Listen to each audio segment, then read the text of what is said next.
اللہ کے نام سے جو رحمان اور رحیم ہے۔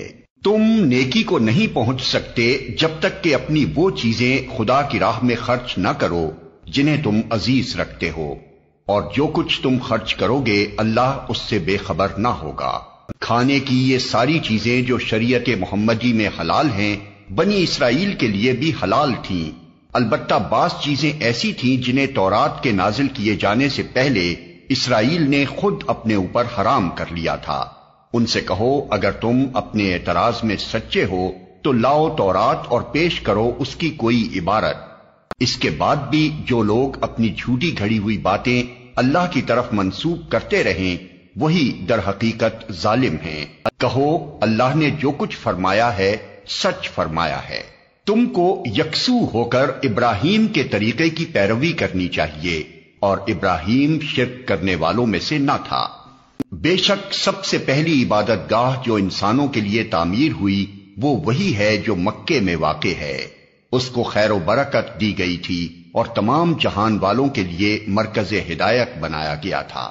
اس میں کھلی ہوئی نشانیاں ہیں، ابراہیم کا مقام عبادت ہے، اور اس کا حال یہ ہے کہ جو اس میں داخل ہوا مامون ہو گیا۔ لوگوں پر اللہ کا یہ حق ہے کہ جو اس گھر تک پہنچنے کی استطاعت رکھتا ہو وہ اس کا حج کرے، اور جو کوئی اس حکم کی پیروی سے انکار کرے تو اسے معلوم ہو جانا چاہیے کہ اللہ تمام دنیا والوں سے بے نیاز ہے۔ کہو اے اہل کتاب تم کیوں اللہ کی باتیں ماننے سے انکار کرتے ہو؟ جو حرکتیں تم کر رہے ہو اللہ سب کچھ دیکھ رہا ہے۔ کہو اے اہل کتاب یہ تمہاری کیا روش ہے کہ جو اللہ کی بات مانتا ہے اسے بھی تم اللہ کے راستے سے روکتے ہو اور چاہتے ہو کہ وہ ٹیڑھی راہ چلے، حالانکہ تم خود اس کے راہ راست ہونے پر گواہ ہو۔ تمہاری حرکتوں سے اللہ غافل نہیں ہے۔ اے لوگو جو ایمان لائے ہو، اگر تم نے ان اہل کتاب میں سے ایک گروہ کی بات مانی تو یہ تمہیں ایمان سے پھر کفر کی طرف پھیر لے جائیں گے۔ تمہارے لیے کفر کی طرف جانے کا اب کیا موقع باقی ہے جبکہ تم کو اللہ کی آیات سنائی جا رہی ہیں اور تمہارے درمیان اس کا رسول موجود ہے۔ جو اللہ کا دامن مضبوطی کے ساتھ تھامے گا وہ ضرور راہ راست پا لے گا۔ اے لوگو جو ایمان لائے ہو اللہ سے ڈرو جیسا کہ اس سے ڈرنے کا حق ہے۔ تم کو موت نہ آئے مگر اس حال میں کہ تم مسلم ہو۔ سب مل کر اللہ کی رسی کو مضبوط پکڑ لو اور تفرقے میں نہ پڑو۔ اللہ کے اس احسان کو یاد رکھو جو اس نے تم پر کیا ہے۔ تم ایک دوسرے کے دشمن تھے، اس نے تمہارے دل جوڑ دیے اور اس کے فضل و کرم سے تم بھائی بھائی بن گئے۔ تم آگ سے بھرے ہوئے ایک گڑھے کے کنارے کھڑے تھے، اللہ نے تم کو اس سے بچا لیا۔ اس طرح اللہ اپنی نشانیاں تمہارے سامنے روشن کرتا ہے، شاید کہ ان علامتوں سے تمہیں اپنی فلاح کا سیدھا راستہ نظر آ جائے۔ تم میں کچھ لوگ تو ایسے ضرور ہی رہنے چاہیے جو نیکی کی طرف بلائیں، بھلائی کا حکم دیں اور برائیوں سے روکتے رہیں۔ جو لوگ یہ کام کریں گے وہی فلاح پائیں گے۔ کہیں تم ان لوگوں کی طرح نہ ہو جانا جو فرقوں میں بٹ گئے اور کھلی کھلی واضح ہدایات پانے کے بعد پھر اختلافات میں مبتلا ہوئے۔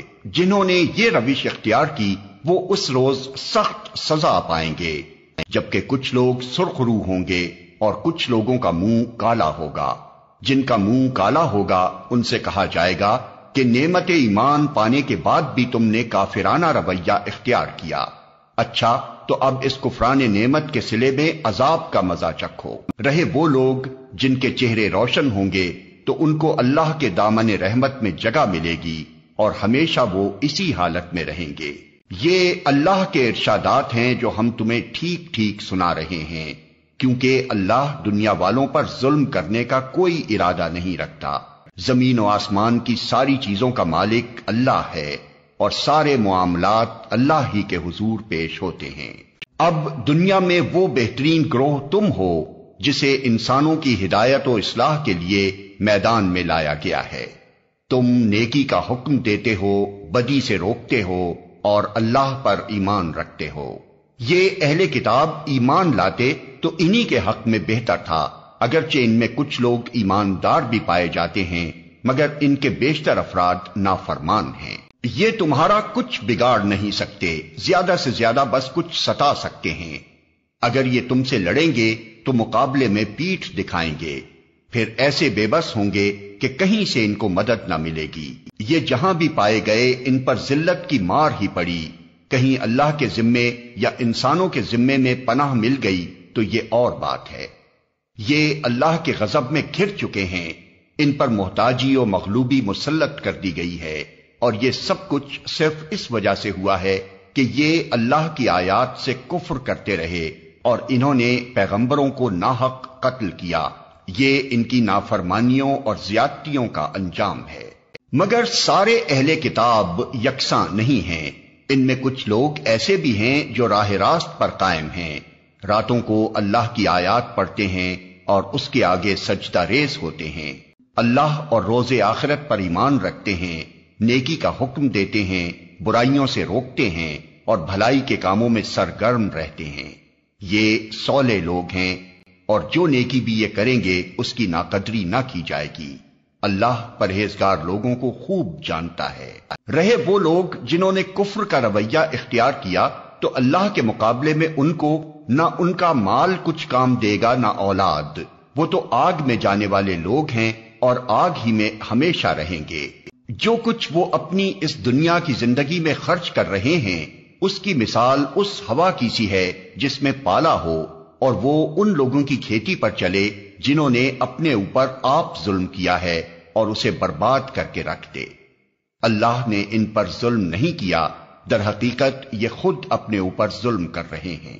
اے لوگو جو ایمان لائے ہو، اپنی جماعت کے لوگوں کے سوا دوسروں کو اپنا رازدار نہ بناؤ، وہ تمہاری خرابی کے کسی موقع سے فائدہ اٹھانے میں نہیں چوکتے۔ تمہیں جس چیز سے نقصان پہنچے وہی ان کو محبوب ہے، ان کے دل کا بغض ان کے منہ سے نکلا پڑتا ہے، اور جو کچھ وہ اپنے سینوں میں چھپائے ہوئے ہیں وہ اس سے شدید تر ہے۔ ہم نے تمہیں صاف صاف ہدایات دے دی ہیں، اگر تم عقل رکھتے ہو تو ان سے تعلق رکھنے میں احتیاط برتو گے۔ تم ان سے محبت رکھتے ہو مگر وہ تم سے محبت نہیں رکھتے، حالانکہ تم تمام کتب آسمانی کو مانتے ہو۔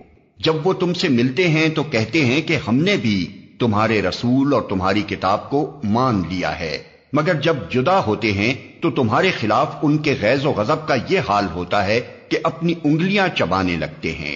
ان سے کہہ دو کہ اپنے غصے میں آپ جل مرو، اللہ دلوں کے چھپے ہوئے راز تک جانتا ہے۔ تمہارا بھلا ہوتا ہے تو ان کو برا معلوم ہوتا ہے، اور تم پر کوئی مصیبت آتی ہے تو یہ خوش ہوتے ہیں، مگر ان کی کوئی تدبیر تمہارے خلاف کارگر نہیں ہو سکتی، بشرطے کہ تم صبر سے کام لو اور اللہ سے ڈر کر کام کرتے رہو۔ جو کچھ یہ کر رہے ہیں اللہ اس پر حاوی ہے۔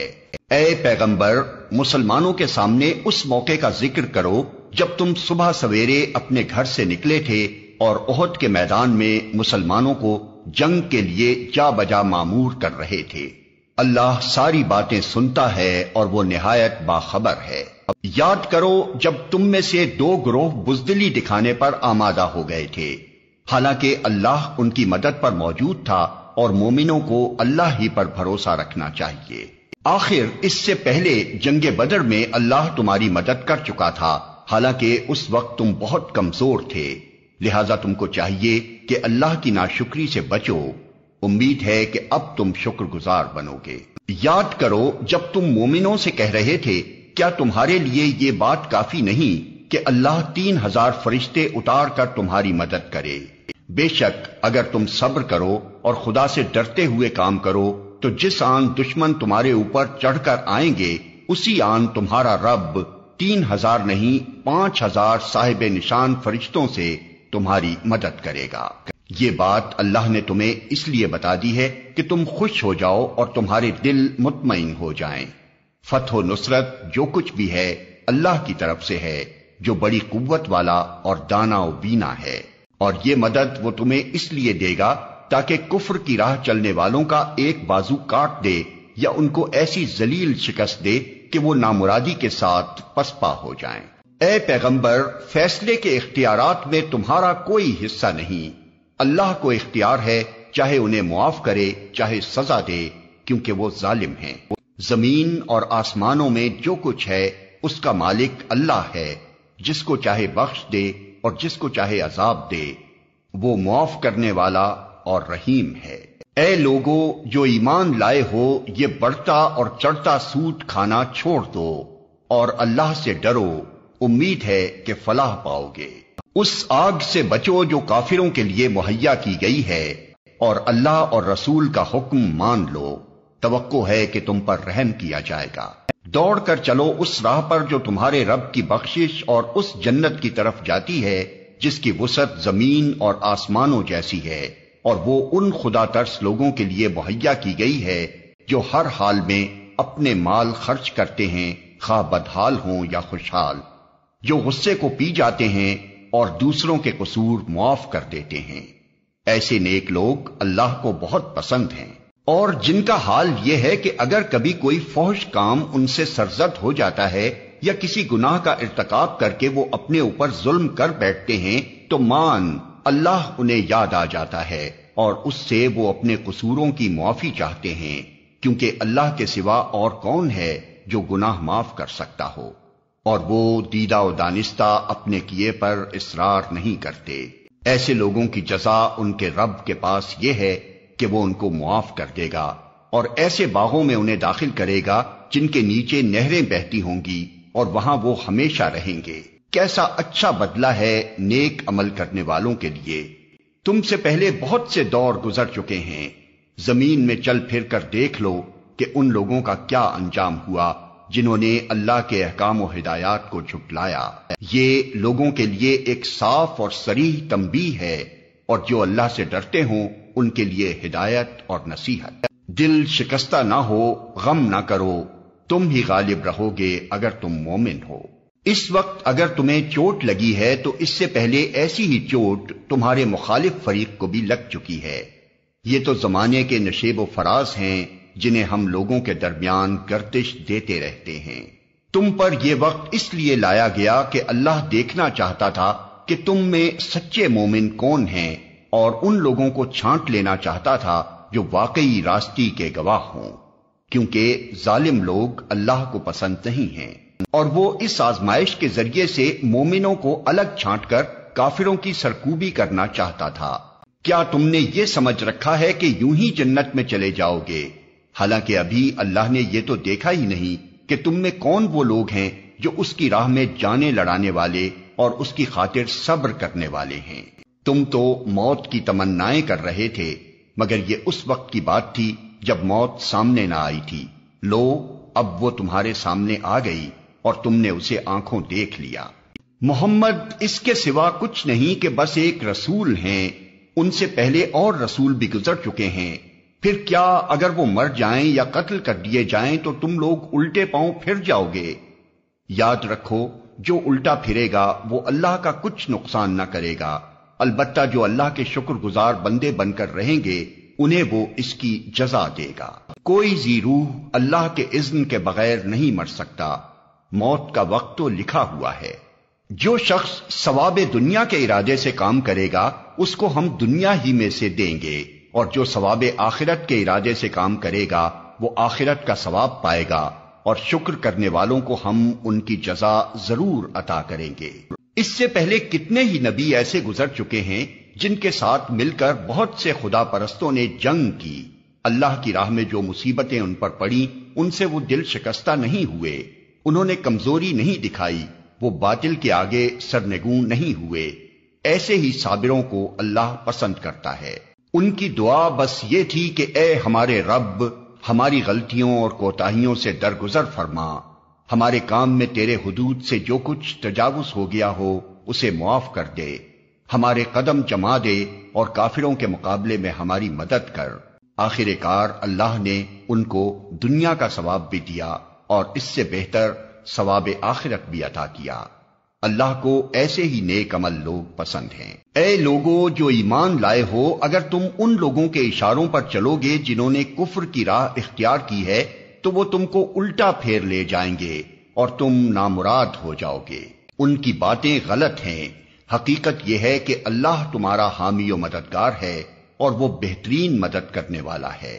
ان قریب وہ وقت آنے والا ہے جب ہم منکرین حق کے دلوں میں روب بٹھا دیں گے، اس لیے کہ انہوں نے اللہ کے ساتھ ان کو خدائی میں شریک ٹھہرایا ہے جن کے شریک ہونے پر اللہ نے کوئی سند نازل نہیں کی۔ ان کا آخری ٹھکانہ جہنم ہے اور بہت ہی بری ہے وہ قیام گاہ جو ان ظالموں کو نصیب ہوگی۔ اللہ نے تائید و نصرت کا جو وعدہ تم سے کیا تھا وہ تو اس نے پورا کر دیا۔ ابتدا میں اس کے حکم سے تم ہی ان کو قتل کر رہے تھے، مگر جب تم نے کمزوری دکھائی اور اپنے کام میں باہم اختلاف کیا، اور جو ہی کہ وہ چیز اللہ نے تمہیں دکھائی جس کی محبت میں تم گرفتار تھے، یعنی مال غنیمت، تم اپنے سردار کے حکم کی خلاف ورزی کر بیٹھے، اس لیے کہ تم میں سے کچھ لوگ دنیا کے طالب تھے اور کچھ آخرت کی خواہش رکھتے تھے۔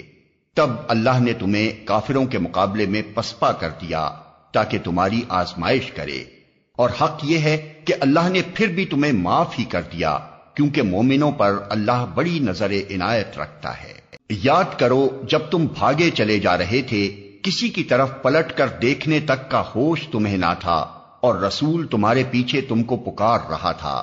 اس وقت تمہاری اس روش کا بدلہ اللہ نے تمہیں یہ دیا کہ تم کو رنج پر رنج دیے، تاکہ آئندہ کے لیے تمہیں یہ سبق ملے کہ جو کچھ تمہارے ہاتھ سے جائے یا جو مصیبت تم پر نازل ہو اس پر ملول نہ ہو۔ اللہ تمہارے سب اعمال سے باخبر ہے۔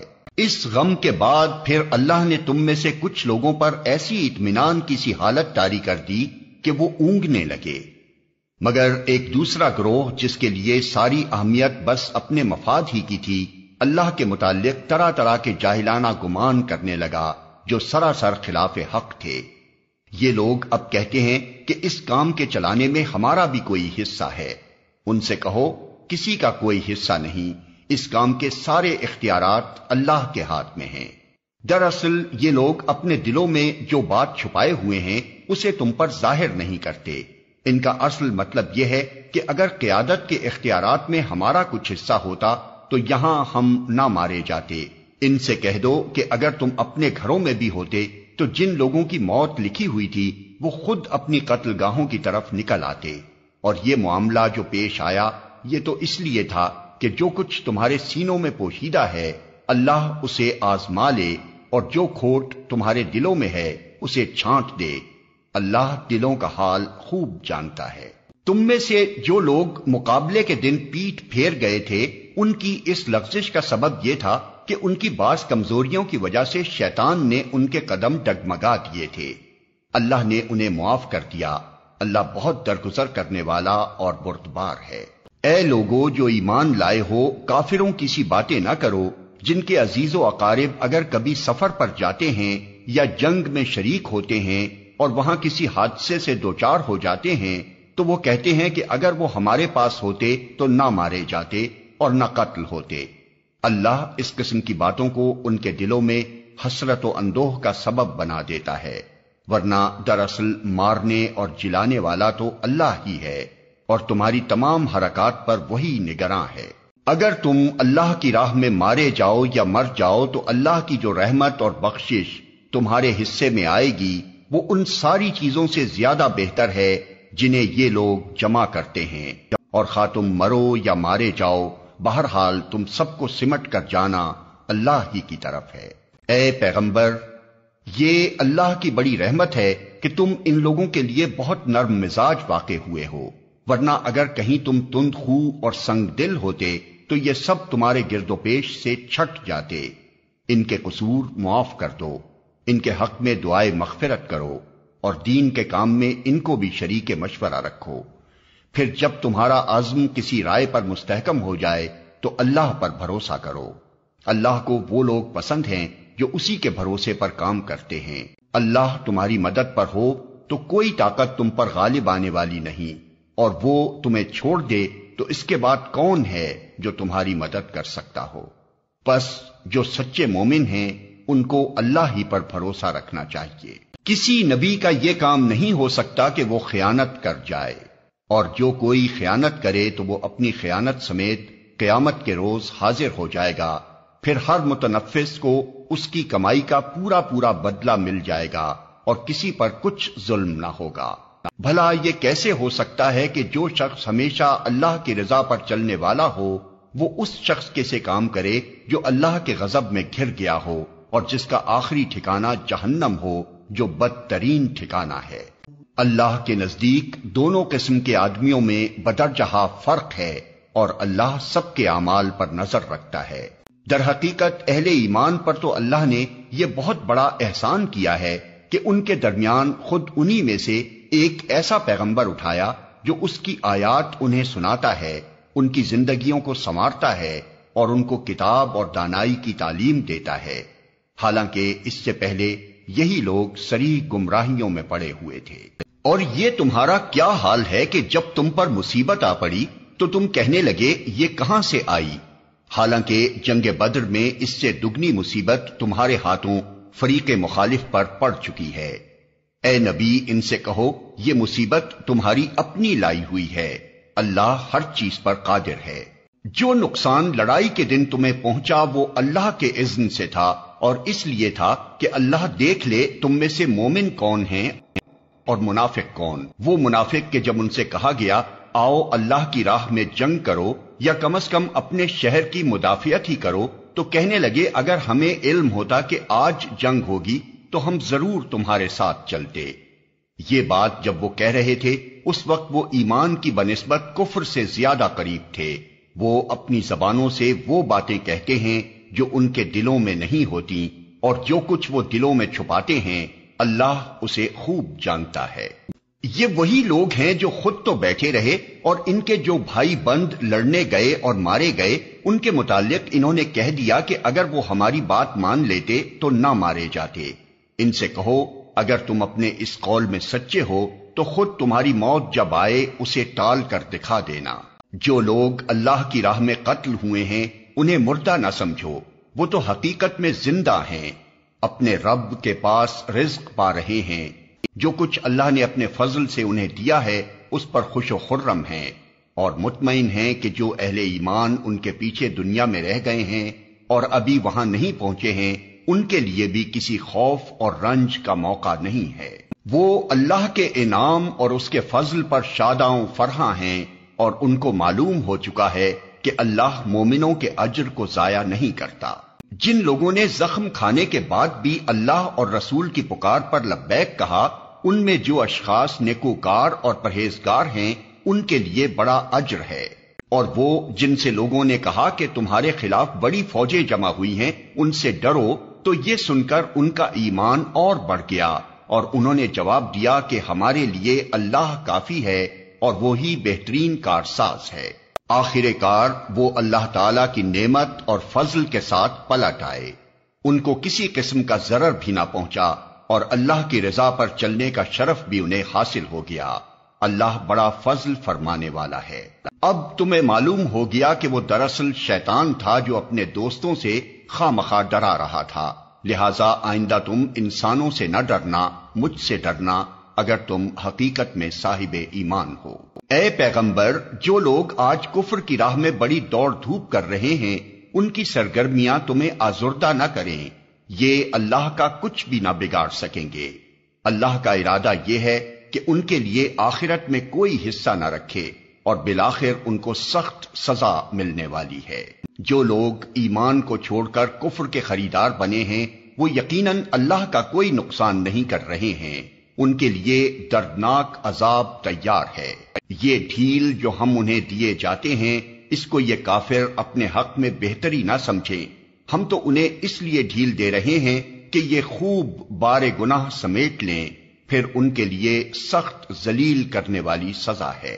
اللہ مومنوں کو اس حالت میں ہرگز نہ رہنے دے گا جس میں تم اس وقت پائے جاتے ہو، وہ پاک لوگوں کو ناپاک لوگوں سے الگ کر کے رہے گا، مگر اللہ کا یہ طریقہ نہیں ہے کہ تم کو غیب پر مطلع کرتے۔ غیب کی باتیں بتانے کے لیے تو وہ اپنے رسولوں میں سے جس کو چاہتا ہے منتخب کر لیتا ہے، لہذا امور غیب کے بارے میں اللہ اور اس کے رسول پر ایمان رکھو۔ اگر تم ایمان اور خدا ترسی کی روش پر چلو گے تو تم کو بڑا اجر ملے گا۔ جن لوگوں کو اللہ نے اپنے فضل سے نوازا ہے اور پھر وہ بخل سے کام لیتے ہیں وہ اس خیال میں نہ رہیں کہ یہ بخیلی ان کے لیے اچھی ہے، نہیں، یہ ان کے حق میں نہایت بری ہے۔ جو کچھ وہ اپنی کنجوسی سے جمع کر رہے ہیں وہی قیامت کے روز ان کے گلے کا طوق بن جائے گا۔ زمین اور آسمانوں کی میراث اللہ ہی کے لیے ہے، اور تم جو کچھ کرتے ہو اللہ اس سے باخبر ہے۔ اللہ نے ان لوگوں کا قول سنا جو کہتے ہیں کہ اللہ فقیر ہے اور ہم غنی ہیں، ان کی یہ باتیں بھی ہم لکھ لیں گے، اور اس سے پہلے جو وہ پیغمبروں کو ناحق قتل کرتے رہے ہیں وہ بھی ان کے نامہ اعمال میں ثبت ہے۔ جب فیصلے کا وقت آئے گا اس وقت ہم ان سے کہیں گے کہ لو اب عذاب جہنم کا مزہ چکھو، یہ تمہارے اپنے ہاتھوں کی کمائی ہے، اللہ اپنے بندوں کے لیے ظالم نہیں ہے۔ جو لوگ کہتے ہیں اللہ نے ہم کو ہدایت کر دی ہے کہ ہم کسی کو رسول تسلیم نہ کریں جب تک وہ ہمارے سامنے ایسی قربانی نہ کرے جسے غیب سے آ کر آگ کھا لے، ان سے کہو تمہارے پاس مجھ سے پہلے بہت سے رسول آ چکے ہیں جو بہت سی روشن نشانیاں لائے تھے، اور وہ نشانی بھی لائے تھے جس کا تم ذکر کرتے ہو۔ پھر اگر ایمان لانے کے لیے یہ شرط پیش کرنے میں تم سچے ہو تو ان رسولوں کو تم نے کیوں قتل کیا؟ اب اے محمد اگر یہ لوگ تمہیں جھٹلاتے ہیں تو بہت سے رسول تم سے پہلے جھٹلائے جا چکے ہیں جو کھلی کھلی نشانیاں اور صحیفے اور روشنی بخشنے والی کتابیں لائے تھے۔ آخر کار ہر شخص کو مرنا ہے اور تم سب اپنے اپنے پورے اجر قیامت کے روز پانے والے ہو۔ کامیاب دراصل وہ ہے جو وہاں آتش دوزخ سے بچ جائے اور جنت میں داخل کر دیا جائے۔ رہی یہ دنیا تو یہ محض ایک ظاہر فریب چیز ہے۔ مسلمانوں، تمہیں مال اور جان دونوں کی آزمائشیں پیش آ کر رہیں گی، اور تم اہل کتاب اور مشرکین سے بہت سی تکلیف دہ باتیں سنو گے۔ اگر ان سب حالات میں تم صبر اور خدا ترسی کی روش پر قائم رہو تو یہ بڑے حوصلے کا کام ہے۔ ان اہل کتاب کو وہ عہد بھی یاد دلاؤ جو اللہ نے ان سے لیا تھا کہ تمہیں کتاب کی تعلیمات کو لوگوں میں پھیلانا ہوگا، انہیں پوشیدہ رکھنا نہیں ہوگا، مگر انہوں نے کتاب کو پس پشت ڈال دیا اور تھوڑی قیمت پر اسے بیچ ڈالا۔ کتنا برا کاروبار ہے جو یہ کر رہے ہیں۔ تم ان لوگوں کو عذاب سے محفوظ نہ سمجھو جو اپنے کرتوتوں پر خوش ہیں اور چاہتے ہیں کہ ایسے کاموں کی تعریف انہیں حاصل ہو جو فی الواقع انہوں نے نہیں کیے ہیں۔ حقیقت میں ان کے لیے دردناک سزا تیار ہے۔ زمین اور آسمان کا مالک اللہ ہے اور اس کی قدرت سب پر حاوی ہے۔ زمین اور آسمانوں کی پیدائش میں اور رات اور دن کے باری باری سے آنے میں ان ہوش مند لوگوں کے لیے بہت نشانیاں ہیں جو اٹھتے بیٹھتے اور لیٹتے ہر حال میں خدا کو یاد کرتے ہیں اور آسمان و زمین کی ساخت میں غور و فکر کرتے ہیں۔ وہ بے اختیار بول اٹھتے ہیں، پروردگار یہ سب کچھ تو نے فضول اور بے مقصد نہیں بنایا ہے، تو پاک ہے اس سے کہ عبث کام کرے۔ بس اے رب ہمیں دوزخ کے عذاب سے بچا لے، تو نے جسے دوزخ میں ڈالا اسے در حقیقت بڑی ذلت اور رسوائی میں ڈال دیا، اور پھر ایسے ظالموں کا کوئی مددگار نہ ہوگا۔ مالک، ہم نے ایک پکارنے والے کو سنا جو ایمان کی طرف بلاتا تھا اور کہتا تھا کہ اپنے رب کو مانو۔ ہم نے اس کی دعوت قبول کر لی، پس اے ہمارے آقا جو قصور ہم سے ہوئے ہیں ان سے درگزر فرما، جو برائیاں ہم میں ہیں انہیں دور کر دے اور ہمارا خاتمہ نیک لوگوں کے ساتھ کر۔ خدا بندہ جو وعدے تو نے اپنے رسولوں کے ذریعے سے کیے ہیں ان کو ہمارے ساتھ پورا کر، اور قیامت کے دن ہمیں رسوائی میں نہ ڈال، بے شک تو اپنے وعدے کے خلاف کرنے والا نہیں ہے۔ جواب میں ان کے رب نے فرمایا، میں تم میں سے کسی کا عمل ضائع کرنے والا نہیں ہوں، خواہ مرد ہو یا عورت، تم سب ایک دوسرے کے ہم جنس ہو۔ لہذا جن لوگوں نے میری خاطر اپنے وطن چھوڑے اور جو میری راہ میں اپنے گھروں سے نکالے گئے اور ستائے گئے اور میرے لیے لڑے اور مارے گئے، ان کے سب قصور میں معاف کر دوں گا اور انہیں ایسے باغوں میں داخل کروں گا جن کے نیچے نہریں بہتی ہوں گی۔ یہ ان کی جزا ہے اللہ کے ہاں، اور بہترین جزا اللہ ہی کے پاس ہے۔ اے نبی، دنیا کے ملکوں میں خدا کے نافرمان لوگوں کی چلت پھرت تمہیں کسی دھوکے میں نہ ڈالے۔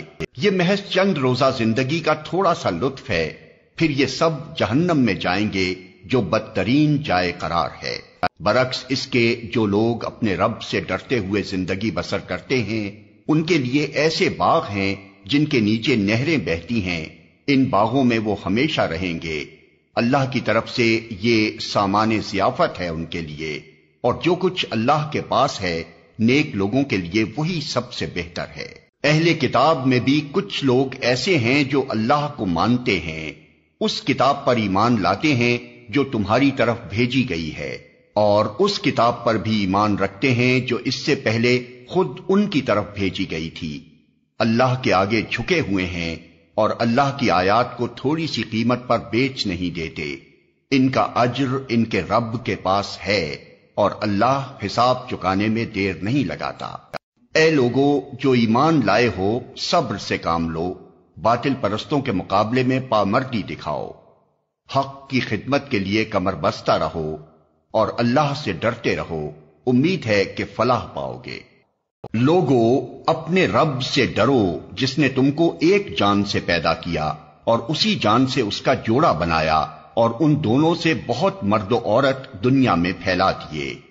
اس خدا سے ڈرو جس کا واسطہ دے کر تم ایک دوسرے سے اپنے حق مانگتے ہو، اور رشتہ و قرابت کے تعلقات کو بگاڑنے سے پرہیز کرو۔ یقین جانو کہ اللہ تم پر نگرانی کر رہا ہے۔ یتیموں کے مال ان کو واپس دو، اچھے مال کو برے مال سے نہ بدل لو، اور ان کے مال اپنے مال کے ساتھ ملا کر نہ کھا جاؤ، یہ بہت بڑا گناہ ہے۔ اور اگر تم یتیموں کے ساتھ بے انصافی کرنے سے ڈرتے ہو تو جو عورتیں تم کو پسند آئیں ان میں سے 2-2، 3-3، 4-4 سے نکاح کر لو۔ لیکن اگر تمہیں اندیشہ ہو کہ ان کے ساتھ عدل نہ کر سکو گے تو پھر ایک ہی بیوی کرو، یا ان عورتوں کو زوجیت میں لاؤ جو تمہارے قبضے میں آئی ہیں۔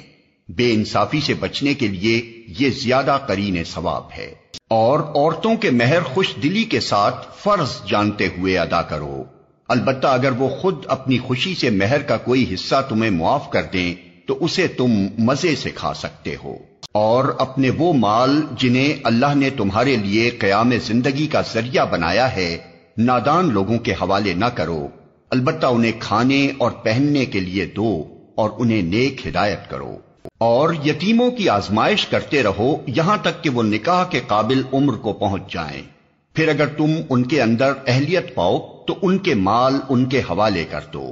ایسا کبھی نہ کرنا کہ حد انصاف سے تجاوز کر کے اس خوف سے ان کے مال جلدی جلدی کھا جاؤ کہ وہ بڑے ہو کر اپنے حق کا مطالبہ کریں گے۔ یتیم کا جو سرپرست مالدار ہو وہ پرہیزگاری سے کام لے، اور جو غریب ہو وہ معروف طریقے سے کھائے۔ پھر جب ان کے مال ان کے حوالے کرنے لگو تو لوگوں کو اس پر گواہ بنا لو، اور حساب لینے کے لیے اللہ کافی ہے۔ مردوں کے لیے اس مال میں حصہ ہے جو ماں باپ اور رشتہ داروں نے چھوڑا ہو، اور عورتوں کے لیے بھی اس مال میں حصہ ہے جو ماں باپ اور رشتہ داروں نے چھوڑا ہو، خواہ تھوڑا ہو یا بہت، اور یہ حصہ اللہ کی طرف سے مقرر ہے۔ اور جب تقسیم کے موقع پر کنبے کے لوگ اور یتیم اور مسکین آئیں تو اس مال میں سے ان کو بھی کچھ دو، اور ان کے ساتھ بھلے مانسوں کی سی بات کرو۔ لوگوں کو اس بات کا خیال کر کے ڈرنا چاہیے کہ اگر وہ خود اپنے پیچھے بے بس اولاد چھوڑتے تو مرتے وقت انہیں اپنے بچوں کے حق میں کیسے کچھ اندیشے لاحق ہوتے۔ بس چاہیے کہ وہ خدا کا خوف کریں اور راستی کی بات کریں۔ جو لوگ ظلم کے ساتھ یتیموں کے مال کھاتے ہیں در حقیقت وہ اپنے پیٹ آگ سے بھرتے ہیں، اور وہ ضرور جہنم کی بھڑکتی ہوئی آگ میں جھونکے جائیں گے۔ تمہاری اولاد کے بارے میں اللہ تمہیں ہدایت کرتا ہے کہ مرد کا حصہ 2 عورتوں کے برابر ہے۔ اگر میت کی وارث 2 سے زائد لڑکیاں ہوں تو انہیں ترکے کا 2/3 دیا جائے، اور اگر ایک ہی لڑکی وارث ہو تو آدھا ترکہ اس کا ہے۔ اگر میت صاحب اولاد ہو تو اس کے والدین میں سے ہر ایک کو ترکے کا 6واں حصہ ملنا چاہیے، اور اگر وہ صاحب اولاد نہ ہو اور والدین ہی اس کے وارث ہوں تو ماں کو 3واں حصہ دیا جائے، اور اگر میت کے بھائی بہن بھی ہوں تو ماں 6 حصے کی حقدار ہوگی۔ یہ سب حصے اس وقت نکالے جائیں گے جبکہ وصیت جو میت نے کی ہو پوری کر دی جائے اور جو قرض اس پر ہو ادا کر دیا جائے۔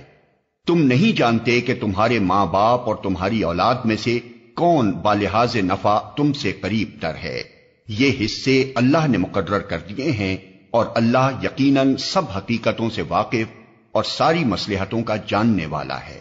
اور تمہاری بیویوں نے جو کچھ چھوڑا ہو اس کا آدھا حصہ تمہیں ملے گا اگر وہ بے اولاد ہوں، ورنہ اولاد ہونے کی صورت میں ترکے کا 1/4 حصہ تمہارا ہے، جبکہ وصیت جو انہوں نے کی ہو پوری کر دی جائے اور قرض جو انہوں نے چھوڑا ہو ادا کر دیا جائے، اور وہ تمہارے ترکے میں سے 1/4 کی حقدار ہوں گی اگر تم بے اولاد ہو، ورنہ صاحب اولاد ہونے کی صورت میں ان کا حصہ 8واں ہوگا، بعد اس کے کہ جو وصیت تم نے کی ہو وہ پوری کر دی جائے اور جو قرض تم نے چھوڑا ہو وہ ادا کر دیا جائے۔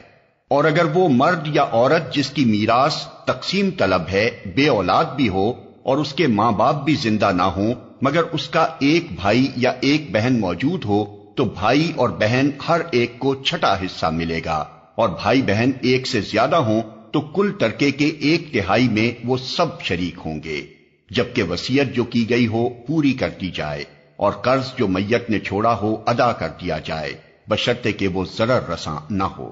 یہ حکم ہے اللہ کی طرف سے، اور اللہ دانا و بینا اور نرم خو ہے۔ یہ اللہ کی مقرر کی ہوئی حدیں ہیں۔ جو اللہ اور اس کے رسول کی اطاعت کرے گا اسے اللہ ایسے باغوں میں داخل کرے گا جن کے نیچے نہریں بہتی ہوں گی، اور ان باغوں میں وہ ہمیشہ رہے گا، اور یہی بڑی کامیابی ہے۔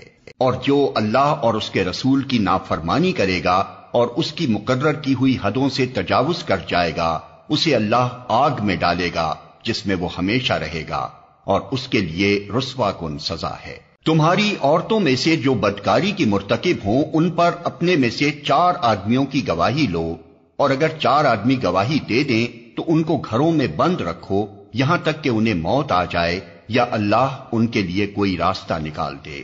اور تم میں سے جو اس فعل کا ارتکاب کریں ان دونوں کو تکلیف دو، پھر اگر وہ توبہ کریں اور اپنی اصلاح کر لیں تو انہیں چھوڑ دو کہ اللہ بہت توبہ قبول کرنے والا اور رحم فرمانے والا ہے۔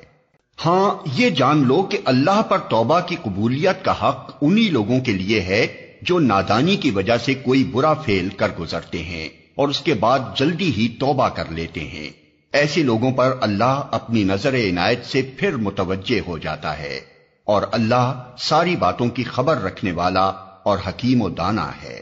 ہاں یہ جان لو کہ اللہ پر توبہ کی قبولیت کا حق انہی لوگوں کے لیے ہے جو نادانی کی وجہ سے کوئی برا فعل کر گزرتے ہیں اور اس کے بعد جلدی ہی توبہ کر لیتے ہیں۔ ایسے لوگوں پر اللہ اپنی نظر عنایت سے پھر متوجہ ہو جاتا ہے، اور اللہ ساری باتوں کی خبر رکھنے والا اور حکیم و دانا ہے۔ مگر توبہ ان لوگوں کے لیے نہیں ہے جو برے کام کیے چلے جاتے ہیں یہاں تک کہ جب ان میں سے کسی کی موت کا وقت آ جاتا ہے اس وقت وہ کہتا ہے کہ اب میں نے توبہ کی، اور اسی طرح توبہ ان کے لیے بھی نہیں ہے جو مرتے دم تک کافر رہیں۔ ایسے لوگوں کے لیے تو ہم نے دردناک سزا تیار کر رکھی ہے۔ اے لوگو جو ایمان لائے ہو، تمہارے لیے یہ حلال نہیں ہے کہ زبردستی عورتوں کے وارث بن بیٹھو، اور نہ یہ حلال ہے کہ انہیں تنگ کر کے اس مہر کا کچھ حصہ اڑا لینے کی کوشش کرو جو تم انہیں دے چکے ہو۔ ہاں اگر وہ کسی صریح بدچلنی کے مرتکب ہوں تو ضرور تمہیں تنگ کرنے کا حق ہے۔ ان کے ساتھ بھلے طریقے سے زندگی بسر کرو۔ اگر وہ تمہیں ناپسند ہوں تو ہو سکتا ہے کہ ایک چیز تمہیں پسند نہ ہو، مگر اللہ نے اسی میں بہت کچھ بھلائی رکھ دی ہو۔ اور اگر تم ایک بیوی کی جگہ دوسری بیوی لے آنے کا ارادہ ہی کر لو تو خواہ تم نے اسے ڈھیر سا مال ہی کیوں نہ دیا ہو اس میں سے کچھ واپس نہ لینا۔ کیا تم اسے بہتان لگا کر اور صریح ظلم کر کے واپس لوگے؟ اور آخر تم اسے کس طرح لے لوگے جبکہ تم ایک دوسرے سے لطف اندوز ہو چکے ہو اور وہ تم سے پختہ عہد لے چکی ہیں؟ اور جن عورتوں سے تمہارے باپ نکاح کر چکے ہوں ان سے ہرگز نکاح نہ کرو مگر جو پہلے ہو چکا سو ہو چکا۔ در حقیقت یہ ایک بے حیائی کا فعل ہے، ناپسندیدہ ہے اور برا چلن ہے۔ تم پر حرام کی گئیں تمہاری مائیں، بیٹیاں، بہنیں، پھوپھیاں، خالائیں، بھتیجیاں، بھانجیاں، اور تمہاری وہ مائیں جنہوں نے تم کو دودھ پلایا ہو، اور تمہاری دودھ شریک بہنیں، اور تمہاری بیویوں کی مائیں، اور تمہاری بیویوں کی لڑکیاں جنہوں نے تمہاری گودوں میں پرورش پائی ہے۔ ان بیویوں کی لڑکیاں جن سے تمہارا تعلق زن و شو ہو چکا ہو، ورنہ اگر صرف نکاح ہوا ہو اور تعلق زن و شو نہ ہوا ہو تو انہیں چھوڑ کر ان کی لڑکیوں سے نکاح کر لینے میں تم پر کوئی مواخذہ نہیں ہے، اور تمہارے ان بیٹوں کی بیویاں جو تمہاری صلب سے ہوں، اور یہ بھی تم پر حرام کیا گیا ہے کہ ایک نکاح میں 2 بہنوں کو جمع کرو، مگر جو پہلے ہو گیا سو ہو گیا، اللہ بخشنے والا اور رحم کرنے والا ہے۔